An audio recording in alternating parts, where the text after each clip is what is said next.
Katherine Corri Harris, born October 12, 1890, was an American actress and socialite. She appeared in several stage plays and 3 silent films and was the first wife of actor John Barrymore. The daughter of Sidney and Catherine Maud, née Brady, Harris, she grew up in wealth in Flushing, Long Island.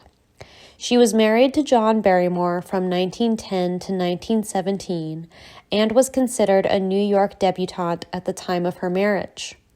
Her maternal grandfather, John Riker Brady, who was born in 1822 and died in 1891, was an American judge, a justice of the New York Supreme Court, and the judge who swore in Vice President Chester Arthur after the assassination of President Garfield by a deranged politician.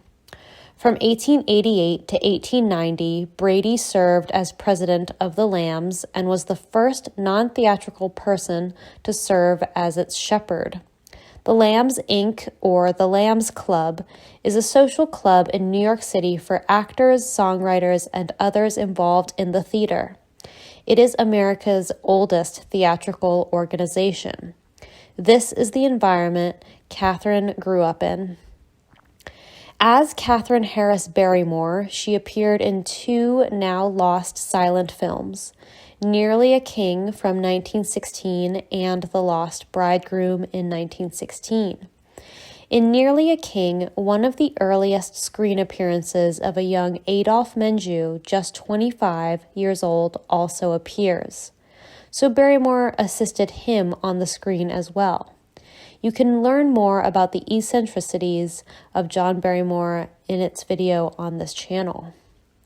In The Lost Bridegroom, director James Kirkwood later stated that Barrymore was binge drinking during the making of this film and spent a large amount of time downing drinks in a saloon. These delays caused the production to drag, causing costs to go up, so Kirkwood went down to the saloon and motioned to Barrymore to either return to work or that he would sling the actor over his shoulders and carry him back to the set to finish filming. In 1918, Katherine starred as Lily Bart in the silent film version of Edith Wharton's 1905 novel, The House of Mirth, directed by Italian director Albert Capellani. It is a cinema adaptation of Edith Wharton's 1905 novel, The House of Mirth, and the first ever cinema adaptation of any of her work. Wharton died in 1937 and so may have seen this film. You can learn more about Wharton in her video on this channel. Metro Pictures put a lot of effort into the film in order to turn the original novel into an all-star cast film to earn popularity, as Metro Pictures itself announced that the film was one of the most important productions of 1918, and the film contained the strongest and the most distinguished cast ever selected for the screen. This commitment to American literature was not strange at the time and is sorely lacking in America today. Initially, German actress Emmy Whalen starred in the role of Lily Bart, but she was replaced by Katherine Harris Barrymore. This may have been at John Barrymore's urging, or the studio thought that they could capitalize on star-crossed married couples. The film contributed to the huge financial success of Metro Pictures that year. It is not known whether the film currently survives. Harris's life would mimic her debutante character Lily Bart, who is desirous of maintaining her luxurious lifestyle. She accepts the financial favors of other men, but refuses to surrender her virtue in return. Harris's marriage to John was marked by comparison to her parents' marriage and the marriage of his older sister Ethel, to an heir of the Colt Arms Company. Only 8 months after his sister's marriage to Russell Griswold Colt, the grandson of the inventor of the Colt revolver, John Barrymore married Katherine Corri Harris on September 1st, 1910, at St. Xavier's Church of Manhattan, the same church where his brother Lionel had married his first wife, Doris Rankin. Katherine's father, Sidney Harris, had been adamantly against her marrying an actor, but her mother, Kitty Harris, who was as stage-struck as her teenage daughter, was thrilled to have the association with the prominent actor, perhaps thinking back to her father's Lambs Club days. Barrymore had committed his father to a mental institution in 1901 and had never known his mother. He had given up on his love of illustration to become an actor, and so he came with tragedy before Katherine ever entered his life.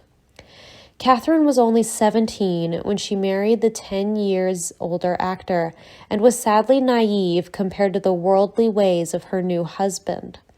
Shortly after their wedding, John hit the road again for another tour and left Katherine behind in the company of Ethel and Russell. Russell had met Ethel and John together while dining at a New York City hotel. Ethel was a very successful stage actress in England who had been working since childhood, and Russell was the heir to a large fortune, so Katherine was a little out of place. You can learn more about Ethel Barrymore's broken engagement to Gerald du Maurier on this channel. It was soon apparent that the John Barrymores were a mismatched couple that wanted different things. They were quick in having ferocious arguments and were known for their passionate reunions. They eventually settled into an apartment in New York City where John enjoyed a quiet solitude away from actors and the stage. They were interviewed vacationing together at the Jersey Shore. But Katherine wanted to be an actress and demanded that John find her roles in order to pursue the craft. She would appear in two of her husband's silent films, Nearly a King and The Lost Bridegroom, and as the central character in The House of Mirth. But sadly, her acting career was not illustrious on her own and depended upon the name power of her husband. Gradually, the two grew apart, with both taking on lovers along the way. One of Katherine's lovers, James Montgomery Flagg, was an art student and illustrator during their affair. He never married, and at his peak, he was reported to have been the highest-paid magazine illustrator in America. He worked for the Saturday Evening Post and Collier's, and in 1946 he published his autobiography, Roses and Buckshot. Apart from his work as an illustrator for the American government, Flagg painted portraits which reveal the influence of John Singer Sargent. Flagg's sitters included Mark Twain and Ethel Barrymore, which is interesting considering Flagg had an affair with Ethel's brother's wife. Katherine was described by him as having a lovely figure, wide-shouldered, willowy. In December of 1916, or 1917, the record changes, Barrymore and Katherine were divorced, with Katherine telling the divorce judge, "I thought it would be grand to be the wife of such a man before I married him, and even later when he told me we were to part forever, I tried to win him back." Barrymore's only response was that our temperaments were too different and further living together was impossible. After the end of her marriage to John Barrymore, she married Alexander Dallas Bash Pratt in 1921, a prominent stockbroker from the Dallas Pratt family who met all the credentials that pleased her father. He provided her with financial security and a distinguished social ranking in society. He brought 2 children from his first marriage into their marriage, and his son Dallas Bash Pratt would subsequently be sent to boarding school Buckley School, Aiken Preparatory School in South Carolina from 1924 to 1927 after the Pratt-Harris divorce. Pratt, the son, later became a doctor and founded the American Museum and Gardens of England, which he helped stock and decorate with his male partner. The American Museum remains the only museum outside the United States to showcase the decorative arts of America. His father, Pratt, would remarry in his 60s in 1944 to Maria Julia Young. Katherine and Pratt were divorced in 1923, and she took for her third husband in that same year Leon Orlowski, who was then secretary of the Polish legation in New York. Katherine stayed on friendly terms with John after their divorce, and she became a great golfer. Some of her obituary notices reveal her living at the Congressional Country Club. The only one by that name I could find is in Bethesda, Maryland, so it appears she was living apart from Orlowski during their marriage as well. Orlowski would live until the 1970s, and his correspondence on Polish freedom fighters has been republished by Cambridge University, among other places. Barrymore was at her bedside when she passed away from pneumonia in 1927. Her gravestone reads her last married name and references her parents. Her mother, Kitty, would die in 1950. Her father may have died in 1962.